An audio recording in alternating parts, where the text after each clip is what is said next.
এই ভিডিওটা দেখুন। এই ভিডিওটা দেখার পরে এই ভাইয়ের কথা শুনে আমার মনে হচ্ছে আমি বুঝতেছি না আমাদের ভাষা কি বাংলা নাকি সম্মিশ্রণ। আমরা জানি কি আমাদের ভাষা কিন্তু সম্মিশ্রণ, কিন্তু এতটা সম্মিশ্রণ কিন্তু জানি না। এই ভাইয়ের ভিডিওটা আপনারা কন্টিনিউ করুন, তাহলে বুঝতে পারবেন বাংলা ভাষা কোথা থেকে আসে এবং কি কি। চায়ের কাপে বিস্কুট ডুবিয়ে খাবার সময় মাথায় এলো এই চা চীনা শব্দ, আবার বিস্কুট হলো ফরাসি শব্দ, বিস্কুটের সাথে থাকা চানাচুর হিন্দি। চায়ের মধ্যে যে পানি আর চিনি থাকে, চিনি হলো চীনা, অথচ পানি হিন্দি শব্দ। চা ভর্তি পেয়ালাটা ফার্সি শব্দ, কিন্তু কাপটা হলো ইংরেজি।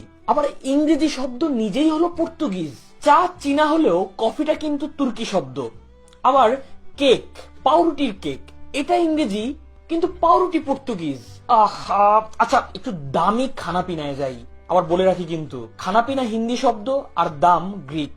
রেস্তোরাঁ বা বুফেতে গিয়ে পিৎজা, বার্গার অথবা চকলেট অর্ডার দেওয়ার সময় কখনো কি ভেবে দেখেছেন এই বুফে আর রেস্তোরাঁ দুটোই ফরাসি ভাষার, সাথে পিৎজাও। পিৎজাতে থাকা মশলাটা হলো আরবি, আবার মশলায় থাকা মরিচটা হলো ফার্সি। বার্গার কিংবা চপ দুটোই ইংরেজি শব্দ, কিন্তু চকোলেট আবার মেক্সিকান শব্দ। অর্ডারটা ইংরেজি, কিন্তু যে মেনু থেকে অর্ডারটা করছেন সেটা আবার ফরাসি। ম্যানেজারকে নগদে টাকা দেওয়ার সময় মাথায় রাখবেন এই নগদ হলো আরবি শব্দ, আর এই ম্যানেজার ইতালিয়ান। আর দারোয়ানকে যদি বকশিস দেন, দারোয়ান এবং তার বকশিস দুটোই ফার্সি। এবার চলুন একটু বাজারে। বাজারে গিয়ে একটু সবজি আর ফলমূল কিনি। বাই দা ওয়ে, বাজার আর সবজি দুটাই ফার্সি। আর যে রাস্তা দিয়ে বাজারে যাবেন সেই রাস্তাটাও ফার্সি। ফলমূলের মধ্যে আনারস পর্তুগিজ, আতা কিংবা বাতাবি লেবু।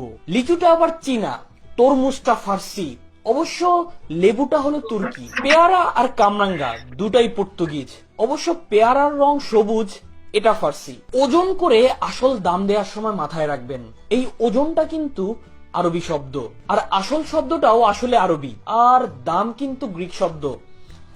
এটা আগেই বলেছি। ধর্মে কর্মেও একই অবস্থা।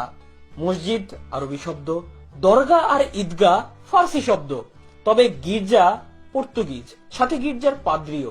যিশু শব্দটা পর্তুগিজ, কেয়াং এদিকে বর্মিজ, অন্যদিকে প্যাগোডা হলো জাপানি, আর মন্দিরের ঠাকুর হলো তুর্কি।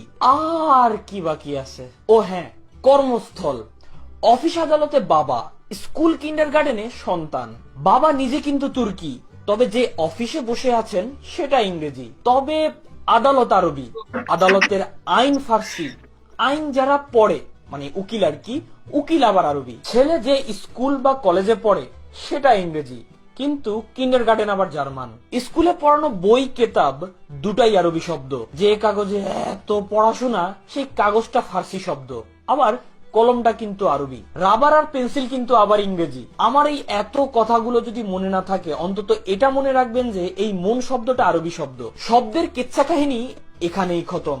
তবে এই কেচ্ছাটা হলো আরবি শব্দ, আর কাহিনীটা কিন্তু হিন্দি, আর দুটার খতমটা হলো আরবি। আচ্ছা, অনেক কিছু বলে ফেলেছি, আমি মাফও চাইলাম না, সরিও বললাম না, কারণ মাফটা হলো আরবি শব্দ আর সরিটা হলো ইংরেজি।